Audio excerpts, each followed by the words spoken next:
Radio Éthique vous propose une info durable réalisée par Stéphanie Reynaud. L'espéranto est à ce jour la seule langue construite qui ait dépassé le stade de projet pour devenir vivante. Elle compte aujourd'hui 2 à 3 millions de locuteurs actifs qui la parlent dans le monde entier. Nous en avons rencontré une à Mouansartou lors de la journée L'Europe au quotidien organisée par Eva Leco. Monique Arnaud, professeure d'anglais à la retraite, y défendait l'idée d'une langue unique pour faciliter la communication au Parlement européen. Monique Arnaud a découvert l'espéranto en 1978 lors d'une rencontre internationale autour de la pédagogie freinée. Elle est devenue déléguée auprès de l'UNESCO de la Ligue internationale des enseignants d'espéranto. Depuis plus de 30 ans, son engouement est toujours aussi vivant.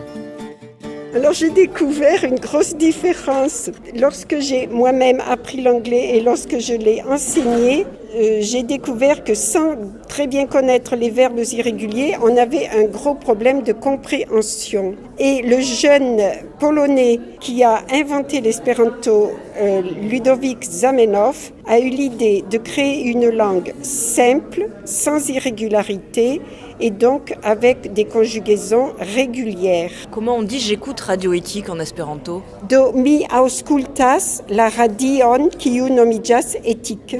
Qu'est-ce que l'espéranto a d'équitable ? Alors, qu'est-ce qu'il a d'équitable ? C'est le fait que chacun de nous fait un pas vers l'autre. Il parle sa langue maternelle avec ses compatriotes et lorsqu'il rencontre une personne venant d'un pays voisin, d'un pays étranger, ils ont fait chacun un pas vers l'autre parce qu'ils ont appris cette langue qui est neutre, qui n'appartient à aucun pays, mais à tous ceux qui l'ont apprise. Vous vous battez pour que l'espéranto soit une langue commune à l'Europe. Nous espérons faire progresser la démocratie. Pour que la démocratie progresse, il faut que la communication soit améliorée. Il faut que l'homme de la rue puisse avoir connaissance de tous les traités, puisse les lire et non pas être gêné par l'obstacle de la langue. Mais alors, l'argument que tout le monde peut vous opposer, c'est pourquoi apprendre une langue supplémentaire alors qu'on en a déjà tellement en Europe ? C'est pour protéger chacune de ces langues. Nous voulons protéger les langues maternelles. En fait, l'anglais, quel anglais allons-nous apprendre ? Allons-nous apprendre l'anglais parlé par les Écossais, parlé par les Américains ou par les Australiens ? Il n'y a plus un seul anglais. Il y a, je crois, à peu près 18 différentes formes de l'anglais. Et ensuite, c'est une histoire d'hégémonie. L'anglais ne peut pas rester une seule langue parlée par tout le monde, puisque c'est une domination. Donc, notre idée, c'est d'être à égalité avec l'autre.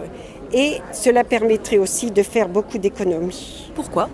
Parce que si tout est traduit, si l'espéranto est utilisé comme langue pont, il faut traduire à l'espéranto et après à chacune des 24 langues des 28 pays.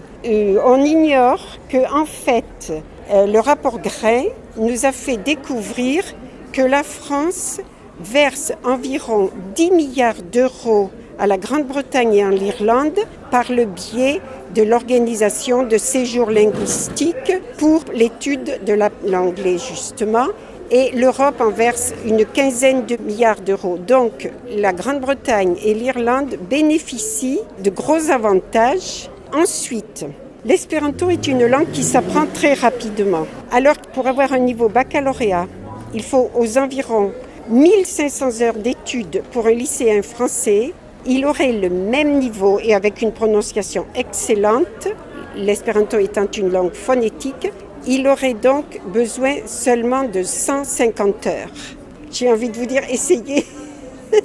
En quelques mois, on le parle. Ah, absolument. Les jeunes l'apprennent sur Internet. Vous allez sur Internet, vous tapez cours d'espéranto, on vous propose e-curso.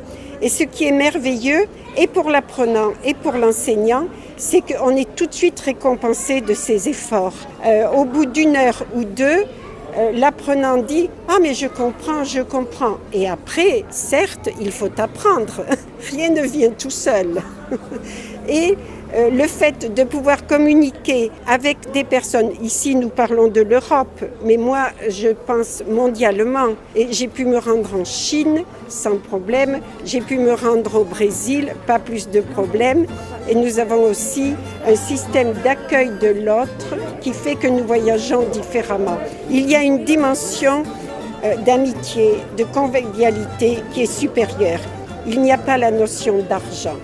Il y a vraiment l'idée d'échange et de communication. L'espéranto, une langue décidément bien équitable qui aurait toute sa place sur Radio Éthique. Il ne reste plus qu'à s'y mettre, nous et vous. C'était une interview réalisée par Stéphanie Reynaud.